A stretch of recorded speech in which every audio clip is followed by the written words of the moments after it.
موكلي ليه ميراث في بيت والده واخوه مش عايز يديله حقه في الميراث، وقررنا نحل الموضوع بشكل ودي. قلنا هنعمل عقد اسمه بينه وبين اخواته، بس اخوه رافض انه يمضي على العقد. هنا قررنا ان احنا ناخد حقنا بالقانون، ودي كانت الخطه. ما تقلقش، حقك القانوني موجود، بس اخوك هو اللي بيعرض نفسه للخطر. انا بقول لك اهو ان هو يمنع عنك انت واخواتك الميراث، هو كده بيعرض نفسه. اسمع بس الموضوع ده.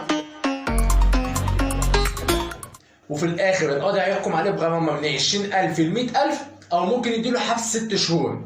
طيب اقول لك على حاجه ثانيه، ممكن يحكم عليه بالعقوبتين. شكرا على دعمكم المستمر. لو انت لسه بتشوف الفيديو لحد دلوقتي اضغط لايك، ولو في اخر الفيديو استفدت دوس سبسكرايب.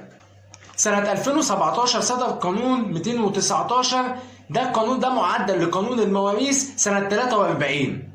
القانون ده كان بينص في المادة 49 فيه على معاقبة كل من يمتنع عن تسليم الميراث أو سند الملكية، وكانت العقوبة حبس 6 شهور وغرامة مالية قدرها من 20,000 ل 100,000، أو ممكن القاضي يحكم بالعقوبتين مع بعض. بس كان في مشكلة بتقابلنا احنا كمحامين، إن ممكن المتهم ياخد براءة حتى لو امتنع عن تسليم الميراث. أنا عايز أفهم إزاي المتهم ده ياخد براءة؟ يعني نص القانون واضح وصريح، إزاي القاضي يحكم بالبراءة؟ أنا مش فاهم.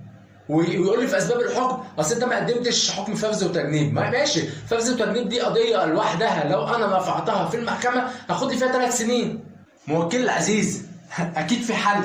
الحل كان يوم 11 نوفمبر 2021 لما صدر حكم المحكمة الدستورية العليا، واللي قالت فيه انه لا يتطلب في جريمة الامتناع عن تسليم الميراث طبقا لنص المادة 49 من قانون 219 اللي صدر في 2017 اللي احنا كنا اتكلمنا عليه قبل كده. قال لك بقى لا يتطلب وجود حكم نهائي في دعوى فرز وتجنيب، وانه يكفي للحكم بالإدانة على المتهم في جريمة امتناع عن تسليم الميراث توافر امتناع احد الورثة عن تسليم الميراث.